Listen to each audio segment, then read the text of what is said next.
Hey, it's Stacy. If you are enjoying Tell Me What It's Like, please take a moment to go into your podcast app and leave a rating and review. It helps other people who might like this show find it. Thanks for your support. This is Tell Me What It's Like, a show about uncommon experience and the perspective it shapes. I'm Stacy Rain. The day Lisa Skinner got her driver's license, she decided to head over to her grandma's house so she could proudly show it off. But instead of a happy visit that she expected, her grandmother started telling her wild, frantic stories about birds living in her mattress and men trying to steal her jewelry. But there were no birds and there were no men. And that is how a teenage Lisa learned that her grandmother had dementia. And this is the experience that led her to devote her life to dementia care. Lisa, welcome to the show. Thanks so much for having me on your show, Stacy. It's a huge pleasure to be here today. I am really glad to have you. I'm excited to talk about this topic, which is not one that people may know a ton about. So I think they're going to get a lot of information from you. But I want to start with this very first experience that I was just discussing, which is when you found out your grandmother had dementia. Can you take me back to that day when she started telling you that there were birds in her mattress? What was your first thought? That is a day that is burned into my memory banks forever. I mean, that was 50 years ago, and I still have not gotten beyond that day. I mean, wow. It totally took me by surprise, took me aback. I had no idea there was even anything wrong with my grandmother, and I saw her regularly. Oh. She only lived a few miles from our home. So, I went over there, as you said, this one particular day to show off getting my driver's license. And as soon as we sat down in her living room, she told me the most far-fetched stories I've ever heard anyone tell in my life.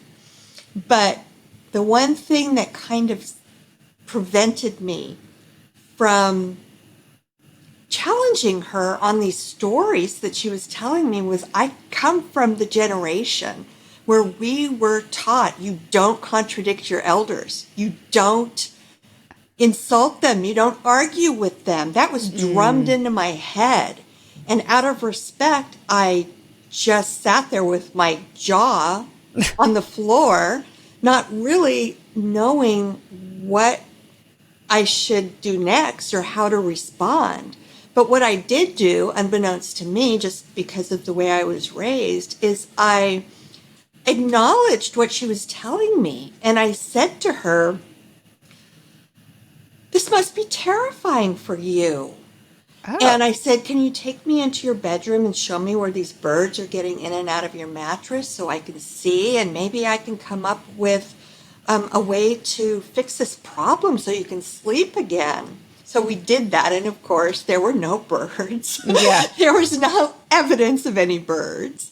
And then she told several other stories in addition to the bird story. And unbeknownst to me, my grandmother had been calling the police 3 to 4 times a week, telling them the same story she had just finished telling me. And the first time she did that, they responded to her. They sent an officer to her house to, check up on the men breaking in and stealing her jewelry and doing. And of course, they didn't find anything, but she continued and continued and continued to call. And then one day, this chief of police showed up at my mother's door, and I happened to be home, and he said to her, "You need to do something with her. She's a nutcase."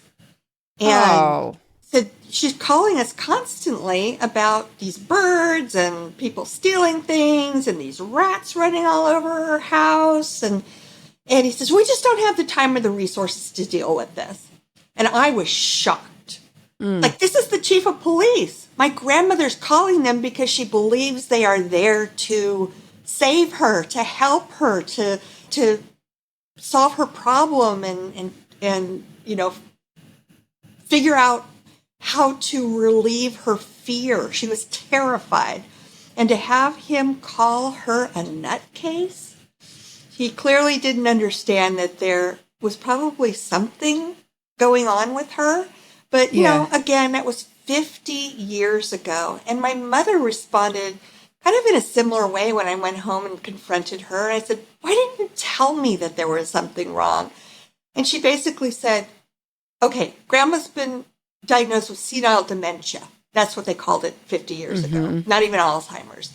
And Lisa, we're not going to talk about this anymore, okay? Do you understand? And I said, no, I don't understand. There's something wrong with Grandma. We can't just, hide our heads in the sand and pretend it's going to go away. So anyway, that was her reaction. And that was pretty much the mindset 50 years ago with families who were dealing with some form of dementia. That seems really shocking to me that she just said, we're not going to talk about it. I mean, how do you not talk about it? How do you not figure out next steps? I'll tell you why.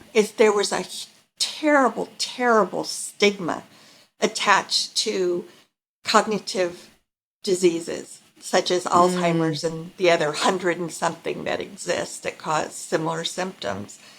What I was witnessing was her having a delusion or a false belief that those were the birds. Yeah. She hallucinated that rats were running around her floor. And then paranoia, which is a very common behavior and response to the damage being done to our brains from a brain disease. And I was witnessing all three that day. And the stigma, and it still exists today. And, we definitely need to bust these myths. But it was very, very prevalent back then because people just didn't know very much about it. And like the police chief, he really hadn't run into it. But the association was being a nut. And this is not mental illness. This is not schizophrenia or, mental illness. This is an actual disease that is damaging whatever part of the brain the disease is attacking. The police, when you said that she called the police, in my head, I was thinking, well, that makes sense. I wonder how often they do get calls like this. But I was really surprised by the reaction that you said that they had. I mean, hopefully today there's a little more training around dementia. Do you know if that's the case? Do police get trained in this stuff now? Yes, but we're not nearly where we should be for the number of people who are living. I mean, there's over 7 million people currently living with this disease just in the United States today. And we're being told that by the year 2050, the number of people who will develop it, and that's only 24 years away, is going to triple worldwide. So kind of relative to that, we're not prepared, and not enough people are trained or even understand it. Why do they predict it to triple? For several reasons. First of all, the baby boomer generation, the oldest baby boomers, are now turning 80 and older. And it's probably the largest human population ever to exist, the baby boomer generation. So there's a lot of aging adults starting at like in the mid 60s, kind of turning the corner into their 80s. And we know statistically that by the time people are 85 years old, and this is a statistic true to today, 1 in 3 people will be showing signs of dementia. So, and the other reason is there are so many risk factors that we have uncovered in the last 20, 30, 40 years that have been identified and scientifically backed based on the studies. There's evidence that correlates to these risk factors and the way they will increase a person's risk to developing dementia. So a couple things that are kind of new to these up and coming aging generations that are increasing. Like, we didn't know that toxicity is a risk factor, and air pollution and the foods we eat. And, there's a myriad of risk factors that are now showing that the ones that apply to any individual, the more that apply to any individual, will increase a person's risk. And we weren't aware of that 50 years ago. Yeah, I did not know that. Wow. Well, you yourself have had not just your grandmother, but several family members experience dementia. So you had a lot of experience with this even before you began studying it. True. 8 total. It's a lot. And the thing is 5 of them were blood relatives. So it obviously runs in my family. So is and it? That's a risk factor. It is a risk factor. Okay, that's what I was wondering. So I'm guessing all of this experience of different people in your family having experienced this, and this sort of formative experience with your grandmother, that led you to decide, okay, this is what I want to study. Did you make that decision pretty early? No, I didn't. So the day that I visited my grandmother, I was 16. Mm-hmm. And then after I graduated from high school, I started college. And I wasn't quite sure what I wanted to major in. And I took a class in human behavior.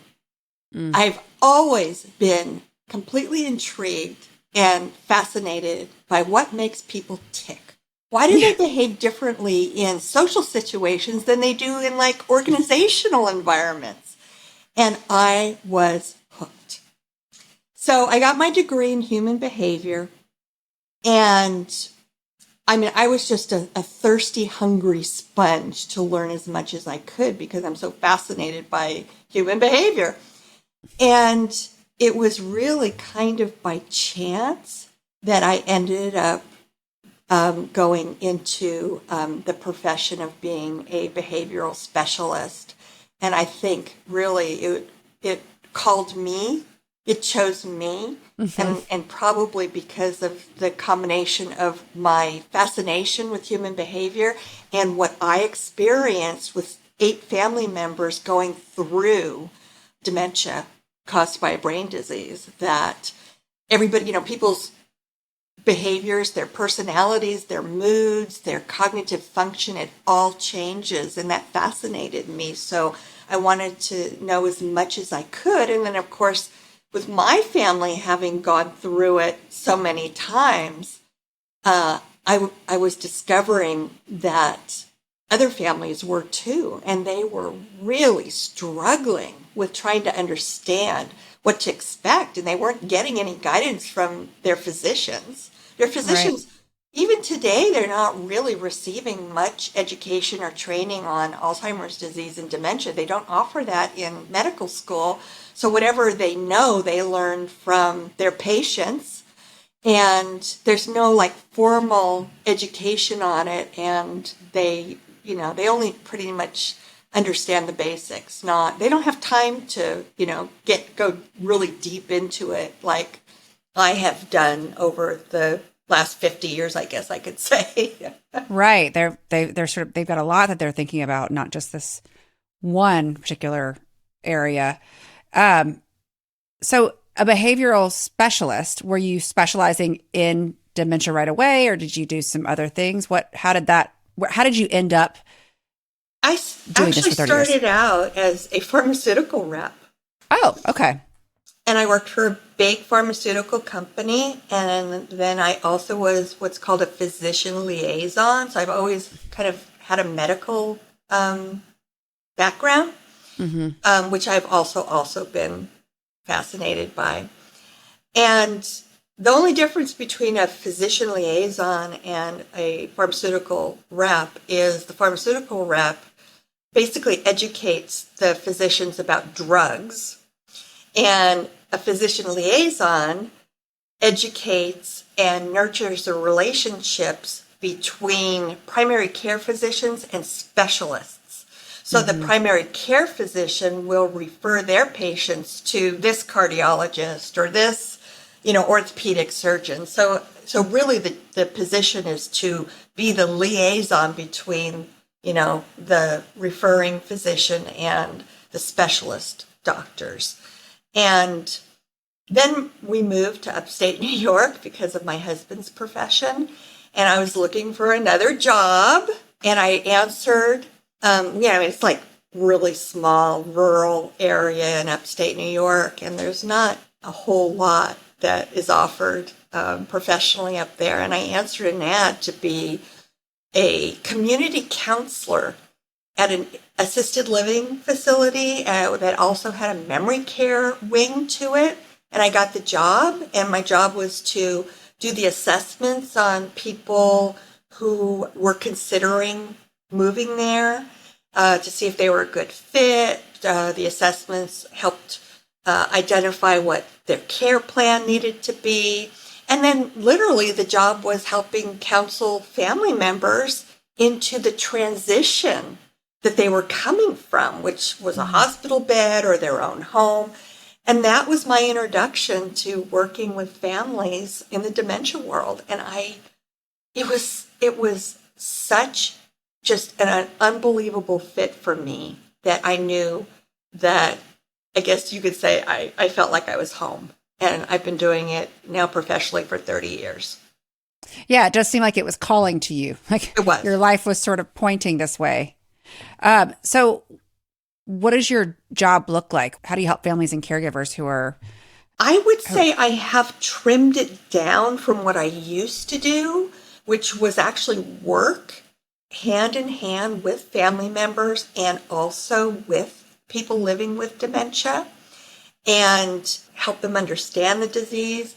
And then I kind of got to the point, ended up with my own consulting business, but in the institutional arena, I worked my way up to a regional director, and I managed 5 buildings and trained all the staff on how to effectively care for people with dementia based on a newer methodology that came out maybe 20 plus years ago called a person-centered approach to dementia care. And that was very, very different from what the current methodology was when I first started, which was called reality orientation therapy, where we were trained to correct a person's beliefs if they didn't align with ours. So if they thought it was a Saturday, but it was really a Wednesday, well, that's a false fact. And we would correct them. We would steer them back into the healthy brain person's reality. And it didn't work. And they practiced that for decades. And what happened was it just ended up creating more anxiety, more frustration for the person with dementia, because what we learned through the School of Hard Knocks was whatever they're telling us is their truth. It is what they believe. And there is no therapist or staff member on the planet that can convince them otherwise. And it just created so much conflict between staff people and the residents of the dementia unit. And they would result in like complete meltdowns for the people that were living with it because they felt dismissed. They didn't feel that they were being taken seriously. It's like, why don't you believe me when I tell you it's Saturday? I know it's Saturday because that was their reality. And this is what we learned from trying to steer people, because we're wired to want to fix people, especially our loved ones. We don't want to see them hurt or suffer or believe things that aren't our truth. So this new methodology was created called a person-centered approach to dementia care. And I was one of the first people to be introduced to it when it first surfaced 20, 25 years ago. And boy, did I see things change. What a difference it makes to acknowledge somebody's feelings, to validate their beliefs, to reassure them that they're not crazy. And it made all the difference in the world. And I have literally witnessed positive outcomes become of this new methodology that was so different from trying to correct them and steer them into a different reality from what they believed was true.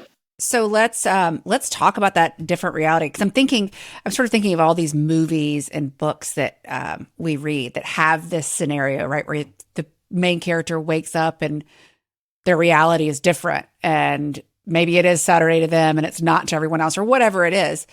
Imagine how jarring that would be if this is what you think. You wake up thinking it's Saturday, as you say, and someone's like, "No, it's not. It's Wednesday. Look at the calendar. It says Wednesday. Look at this." You would think you'd landed on a different planet. So Yes. it's sort of this, like you said, it is their reality. Let's talk about why that is their reality. What is happening? Dementia, I know, that's not a diagnosis, right? That's the symptoms. So there's actually many diagnoses, but that's not one. Okay, so, and this is a great thing to clarify because a lot of people don't quite understand why sometimes we say dementia and sometimes we say Alzheimer's disease. Right. So let me quickly clarify that for your audience. There are over 100 known brain diseases today that we know about. Alzheimer's is the most common one and the one that the majority of people have in the world. And Alzheimer's disease is considered a neurodegenerative disease or a brain disease.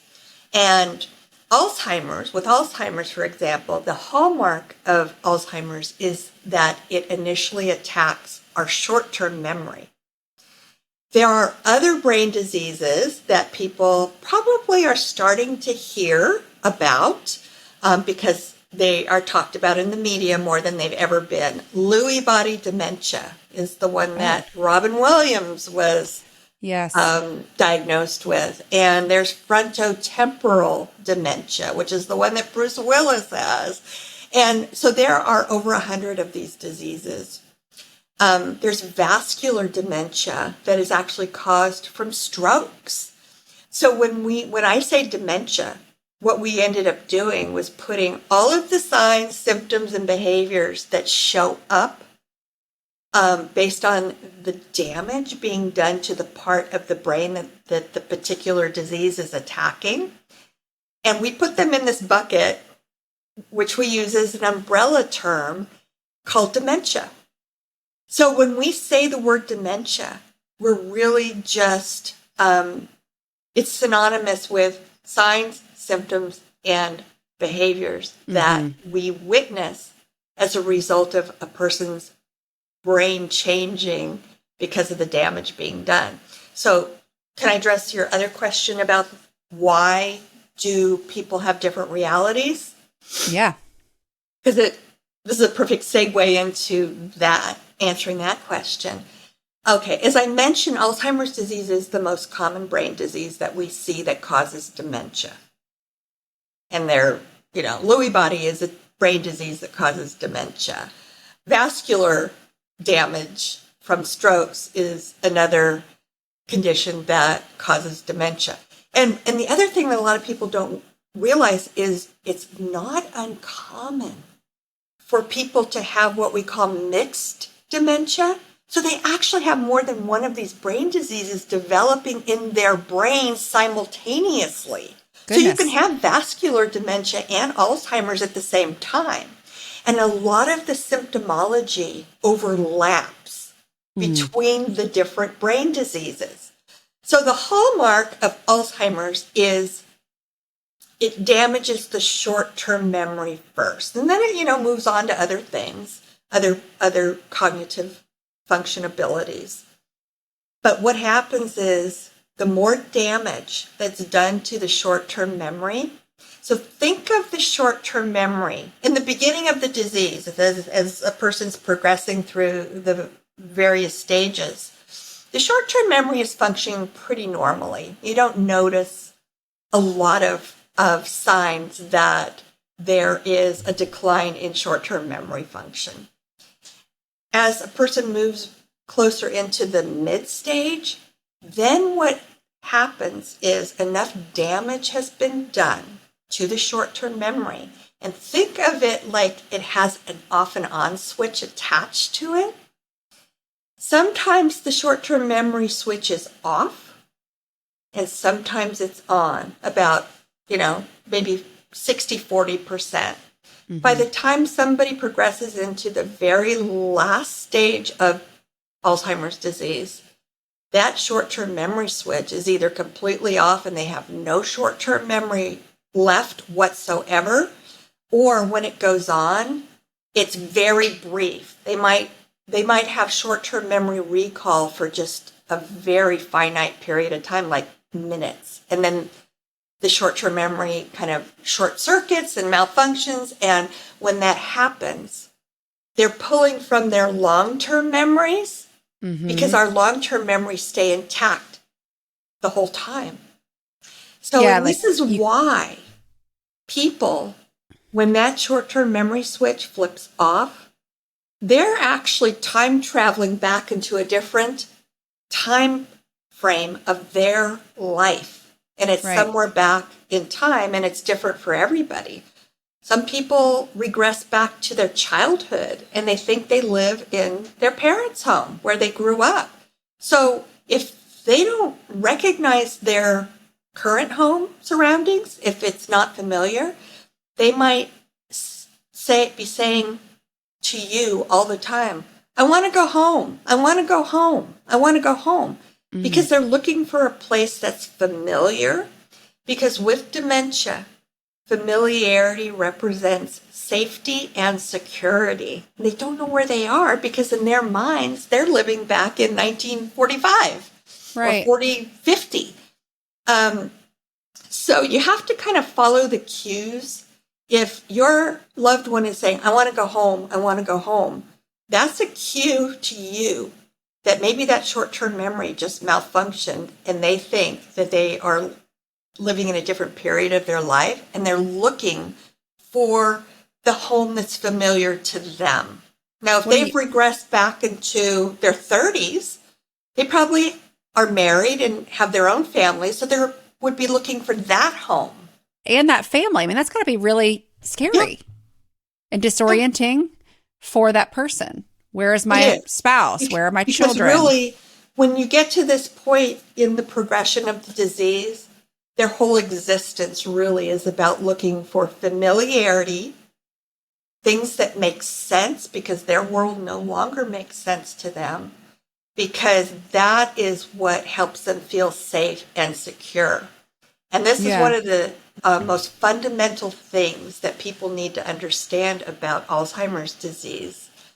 Because if your loved one, all of a sudden their short-term memory short circuits and is not functioning as a short-term memory and they're pulling from their long-term memory and they start talking about things that make no sense to you, that's a pretty strong clue that has just happened. And now they have, traveled back into a different time frame of their life. Maybe they're going to say to you, I have to pick Nancy up at school. It's time. She'll be getting out of school pretty soon.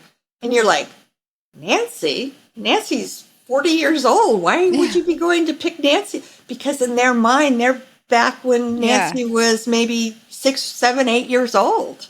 Is this making sense? It makes a lot of sense. So this is when you say this is their reality versus your reality. Their reality feels real to them. Yes. But you can't take them to go pick up Nancy. As you said, Nancy's 40. So how do you, if we are taking this person-centered approach that you mentioned earlier, and we want to make them feel safe, but we can't take them to pick up a 10-year-old or an 8-year-old Nancy, what do we do? We use learned communication skills, and this is what I teach. I'm actually a certified dementia practitioner, and I have been specifically trained to be an expert in a person-centered approach to care. So this is part of what I do and what I've written in my books and talk about on my podcast and my television show. And this component of a person-centered approach to dementia care is called joining their reality, meeting them where they are in their mind.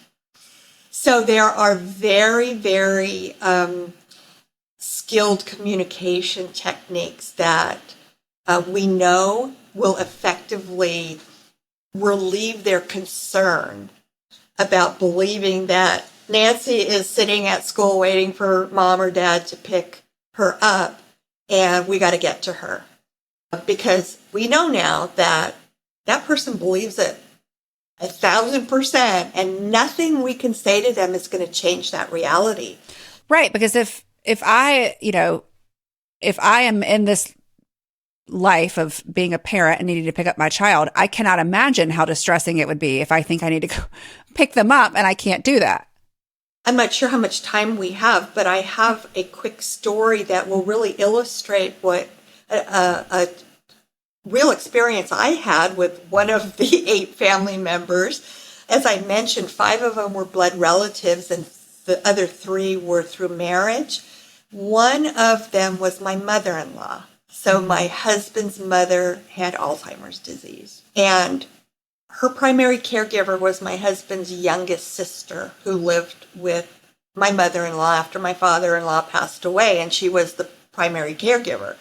So the other siblings, we took turns taking care of Marianne to give Alice a break on the weekends. So we had her this one weekend, and I was sitting in the living room, and we were having just, a really pleasant conversation. And we had Andy Griffith on the television, the reruns, which she related to because, she remembered them from, all her adult years. And everything just seemed fine. Yeah. And then out of nowhere, in the turn of a dime, she stands up, pops up off the living room sofa. Yeah. And she is as nervous as I've ever seen her. And she said, I've got to go home. I've got to go home. Somebody take me home right now. And I said, Marianne, what's the matter? You seem so nervous and upset about something. She said, Marty's at home waiting for me. I didn't realize it was this late. And she pretends like she's looking at a watch that she doesn't have on. Yeah. And she said, it's almost his dinner time, and I have to get home to fix him dinner, or he's going to be really upset. Will you take me home? I got to get to him. And I'm like, uh-oh. Yeah. He's not there. No, he had died 5 years earlier. Yeah. But that short-term memory switch flipped off at that moment, and she traveled back to an earlier time in her life, and Marty was alive and well and waiting for her at home to come home from her son's house and feed him dinner. And I love how you say traveled back, because she had literally gone back in time. She had, in her mind. Yeah. It's a real thing that happens to them. They pull from those long-term memories because the short-term memory just short-circuited. Right. It doesn't exist for her right that moment. It can come back, but we never know. That switch is on, off, on, off, on, off, and you just don't know when it'll come back on, and she'll be back to our, a joint reality. Yeah. So it was clear to me that her short-term memory malfunctioned, that she was pulling from her past, believing her deceased husband was still alive. So now I had to figure out how to calm her down because she was starting to panic because she knew she needed somebody to take her to her home, and she was relying on me or her son or one of her grandkids. And she was just really very nervous about not being there. I think she thought he was going to be really mad. Mm-hmm. So I said, I had to come up with something really quickly. And I said, oh, Marianne, no, it's okay. I said, Marty knows you're here. Oh. And it wasn't really telling a lie. Yeah. It was acknowledging. I said, I can see how upset you are.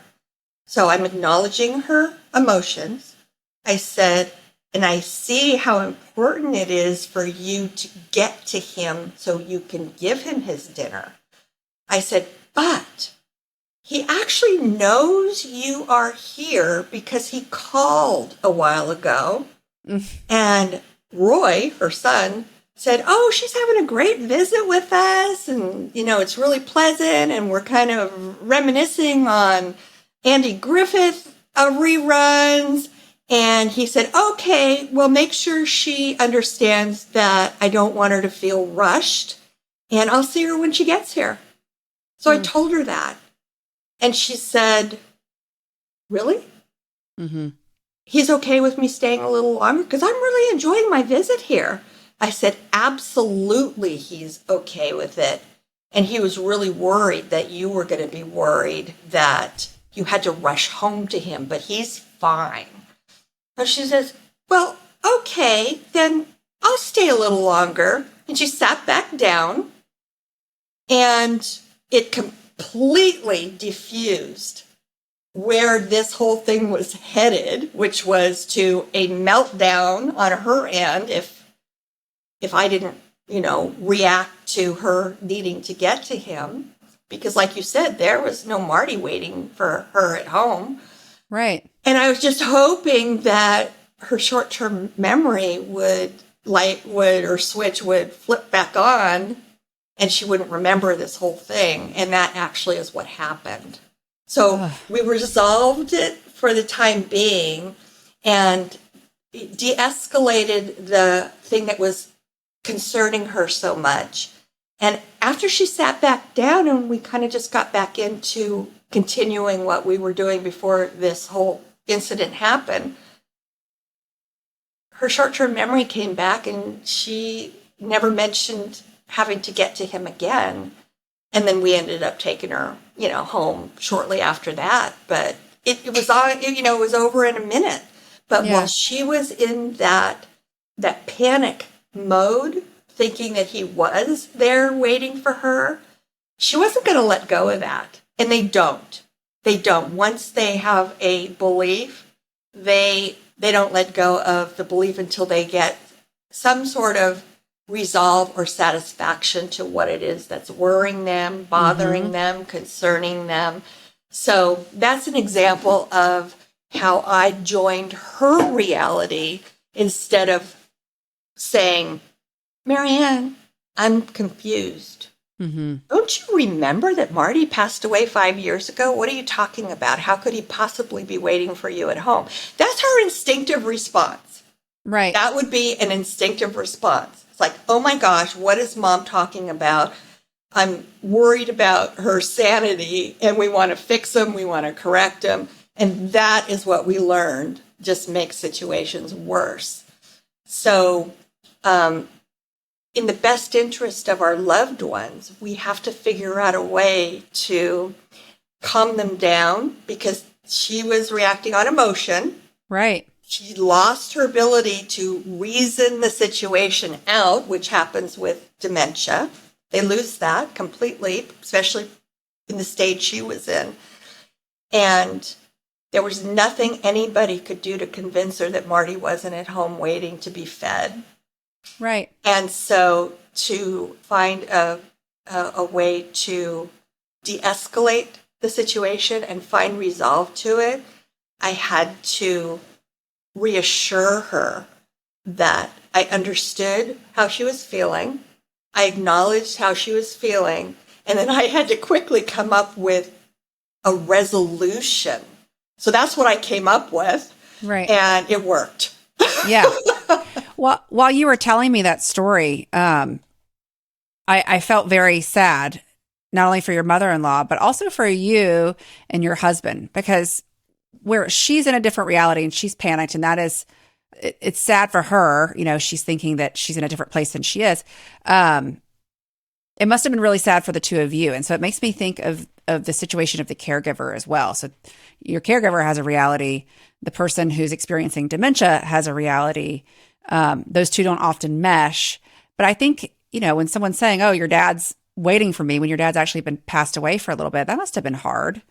What are some things that caregivers need to know? Well, another approach is to say, just say like, oh, that's right, Marty knows you're here and that you will be coming home shortly to feed him dinner.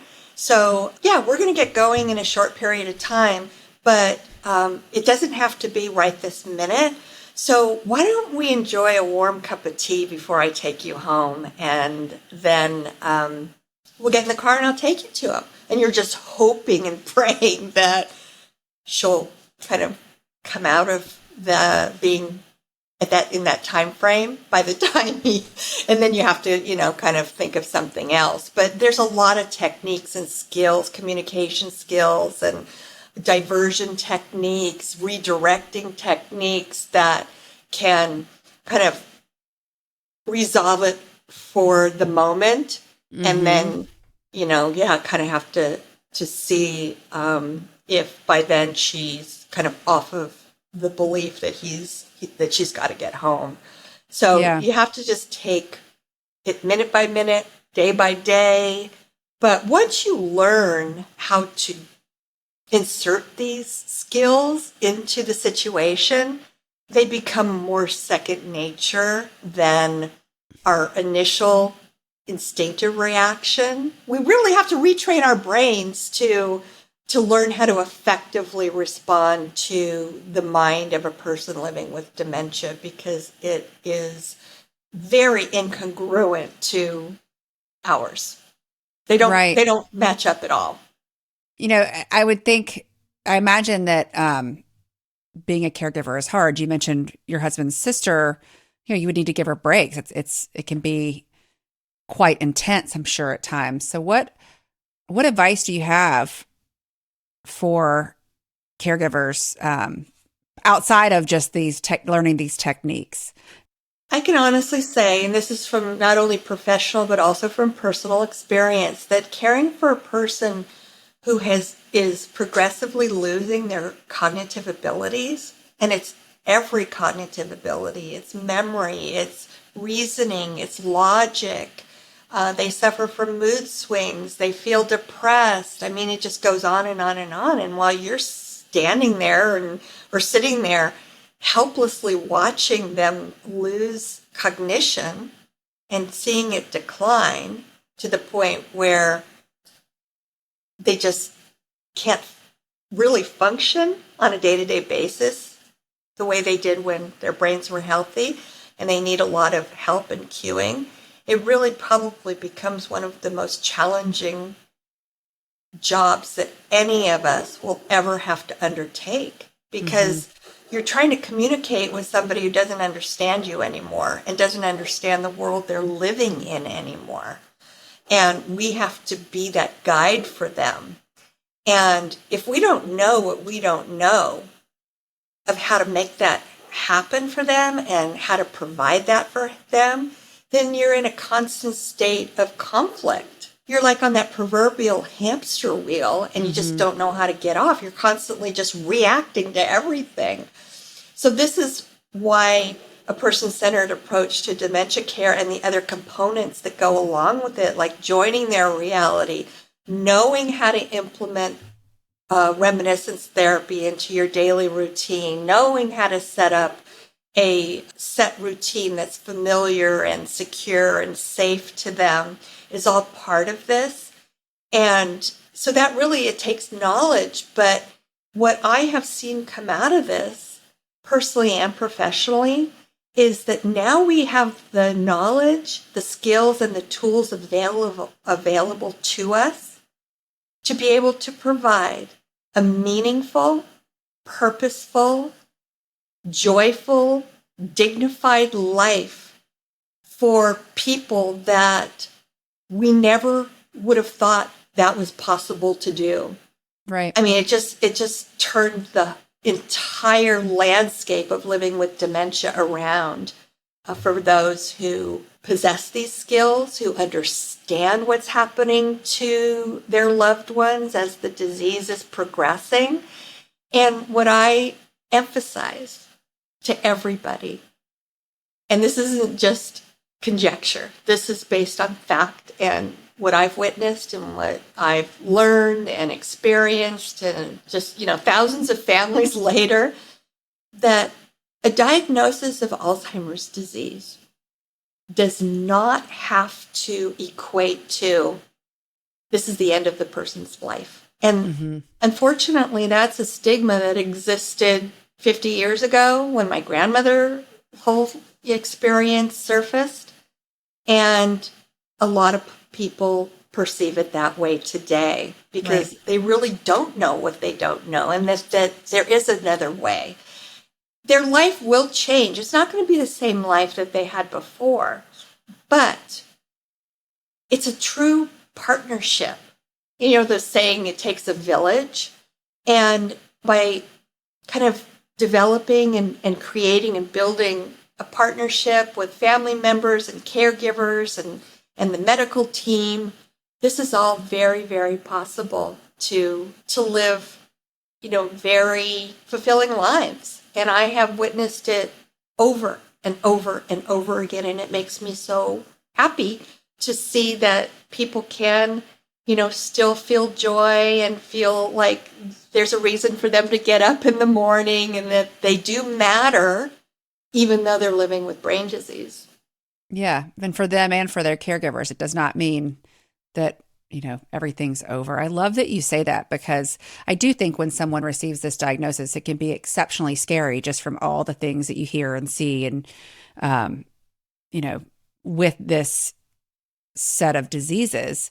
But the fact that there is a way to, if you can figure out how to get the knowledge and you can learn some of these techniques, that you can just continue to have happy years, I think is important. And it's just really what it comes down to is relearning what works, because it's not instinctive for us. It's actually counterintuitive for us to do the things that we now know are effective, that are probably opposite of what we think is going to be effective, like trying to fix them, trying to correct them.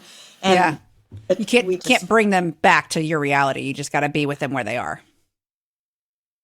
So you've had 30 years of experience helping families and caregivers who are experiencing this disease. You've lived through this transition into the person-centered approach. You've got just vast experience here. What has it taught you? What have you learned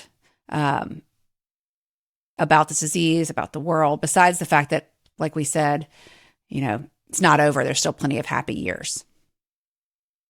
Probably one of the most fundamental things that I've learned, and it has to do with human behavior and psychology, is we are all very similar creatures. And, you know, when I was in college, I learned about Maslow's hierarchy of needs, and the very basic need is safety and security, and then it gets more and more in depth and complicated all the way to, you know, reaching nirvana and having, you know, self-actualization.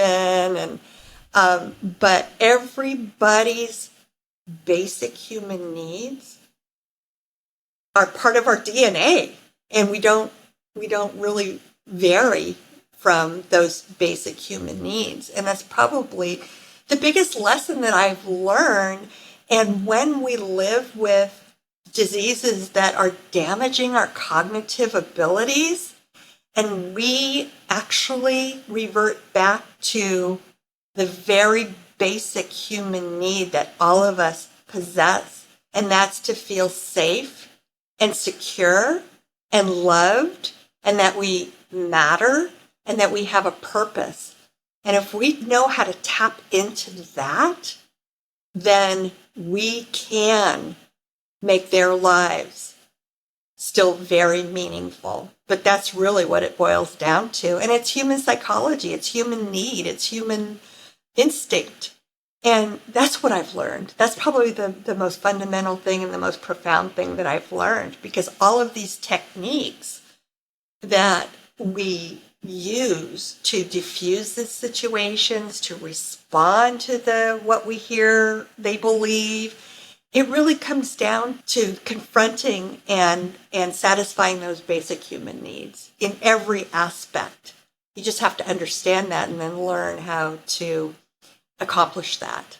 And And that's really, I guess it sounds a little bit more simplistic than it actually is. But in a nutshell, that's really what we're doing.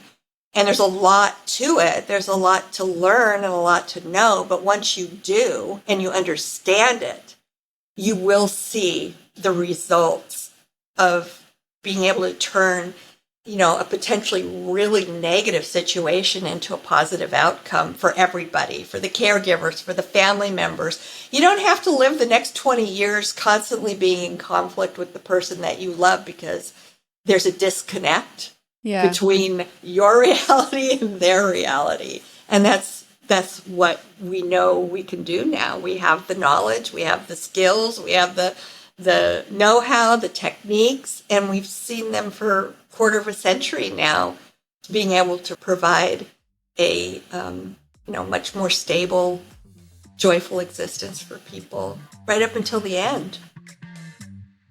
Well, Lisa, this was a fascinating conversation and full of really helpful information about dementia. So thank you so much for joining me. I sincerely appreciate it.